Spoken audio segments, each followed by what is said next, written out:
नमस्कार मंडळी, कशी आहात सगळे? मजेत ना? मजेतच असायला हवं. मी पूनम तुमचं सगळ्यांचं खूप खूप मनापासून स्वागत करते आपल्या नवीन एका व्हिडिओमध्ये. हे बघा, मी तुम्हाला म्हटलं होतं ना की मी एक दिवस माहेरच्या घराचा ब्लॉग करीन. तर हे आहे माझं माहेरचं घर. हे बघा, अशा पद्धतीचं आहे. खूप मोठं आणि प्रशस्त आहे. आणि इकडेच बघा, मी ब्लॉग करता करता आमची बैलजोडी पण आलेली आहे.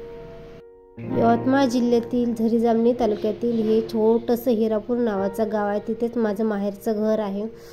छान असं मोठं गेट आहे. हे गेट पहिले नव्हतं, दुसरं होतं. आता हे नवीन बसवलेलं आहे, कारण की ते खराब झालं होतं म्हणून.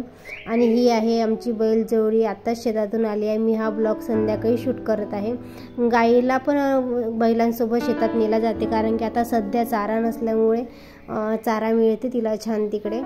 आणि हे बघा, इथे छान मस्त असं आमचा हा कोटा आहे. हे वासरू छोटू आहे हा आमचा. आम्ही याला छोटू म्हणून असं बोलतो. खूप मस्त आहे. खूप दिवसभर एवढा मस्त खेळत राहतो. छान आहे तो. बघू शकता तुम्ही किती मस्त छान असं त्याच्या तो चेहऱ्यावरती पांढरा असा पट्टा आणि असे पूर्ण शरीर असं वेगळ्या कलरचं. बघा, अद्वैच्या याच्यासोबत मस्ती करत आहे. तो माणूस बोलतो की अद्वैला त्याच्यासोबत जास्त जाऊ नको, अंगावर वगैरे येईल म्हणून. आणि हे बघा, हे आहे आमचा कोटा.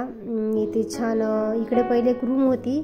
ती रूम अशी कंट्रोलसाठी वगैरे देण्यात आली होती. तुम्हाला तिथं बोर्ड दिसतच असेल. आणि हा आहे कोटा. इथे पावसाळ्याच्या वेळेस गाई बांधते, कारण की बाहेर गायींना खूप त्रास होते पावसाळ्यात, उन्हाळ्यात वगैरे. छान अशा गाई बांधतो. कधी कधी उन्हाळ्यात बाहेर पण बांधतो आम्ही. जास्तीच करून आम्ही बाहेरच बांधतो, कारण की घरी आतमध्ये हे होते म्हणून. आणि त्या साईडची रूम आहे, तर त्या साईडच्या रूममध्ये पूर्ण कुटार वगैरे ठेवला जाते. ही गाय आहे. ह्याच गायचं ते वासरू आहे. ही बघा, आता चरून आलेली आहे. तिला बांधलं आहे, कारण खूप धिंगाणा करते. पूर्ण झाडं वगैरे आहे ते खाऊन टाकते, म्हणून तिला असं बांधून ठेवते. हे अशोकाची झाडं इथे लावलेले आहे. पहिले 4 झाडं होते, आता 3च आहे. कारण की एक झाड आम्ही पाडण्यात आलं आहे, कारण की ते माझ्या लग्नाच्या वर्षीच पाडलं आम्ही. तोडून टाकलं मनाचं, म्हणजे ते खूप खाली वाकलं होतं आणि पडायची भीती होती, म्हणून त्याला तोडून टाकलं. इथेच होतं ते झाड्या पांढऱ्या फुलाच्या साईडनी. आता 3च झाड आहे अशोकाचे झाडं राहिले की वेगळी शोभा येते. आणि खूप दुरून हे झाड दिसते. ते झाड पाडलं ना, ते झाड खूप मोठं आणि खूप उंच होतं. ते खूप दुरून दिसत होतं. भरपूर तुम्ही 4 किलोमीटरवर का जाय ना, तिथून दिसत होतं. बघा, फुलं वगैरे बघा किती छान मस्त असे लागलेले आहे.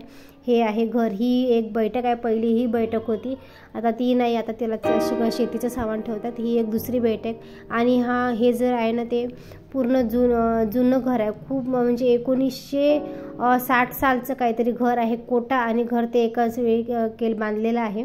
आणि बघा, इथे पूर्ण आवार कसं स्वच्छ वगैरे आहे. खूप छान ठेवतात. झाडझुडपांची खूप आवड आहे यांना, खूप लावतात. पण कधी कधी काय होते, काळजी घेणं होत नाही. हे जे गेट दिसतं हे होतं पहिले. या इथे तुळशी माता. आवाराची स्वच्छता ही खूप आहे. मेंटेनन्स खूप ठेवतात छान. माझ्या बाबाला खूप आवड आहे स्वच्छतेची. खूप छान स्वच्छ राहते. आता काय आहे, आम्ही गेलो तिथे म्हणून थोडंफार धिंगाणा आहेच.